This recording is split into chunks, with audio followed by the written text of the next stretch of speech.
बिस्मिल्लाहिर्रहमानिर्रहीम। अस्सलाम वालेकुम। आपको बताता चलूँ कि स्कूल पाकिस्तान में दोबारा से बंद किए जा रहे हैं और कहाँ कहाँ किए जाएंगे ये थोड़ा सी डिटेल्स आपको बताऊंगा।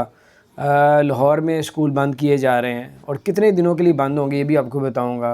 गुजरात में, फैसलाबाद में, इस्लामाबाद में, पिंडी में और इस तरह जो पंजाब के करीब करीब जितने भी शहर हैं, सिंध को निकाल के, क्योंकि सिंध की सूरत हाल वो कह रहे हैं थोड़े कंट्रोल में है। और ये स्कूल जो हैं 2 हफ्तों के लिए बंद किए जा रहे हैं। 15 मार्च से बंद होंगे, 28 मार्च तक स्कूल को बंद कर दिया जाएगा।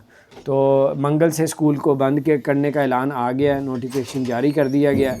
और जो है सिंध में बता रहे हैं कि एक दिन स्कूल 50% लोग बच्चे आएंगे, फिर उसके अगले दिन 50% दूसरे आएंगे और SOP के मुताबिक बैठेंगे। 6 फुट का फासला होगा, मास्क पहनेंगे।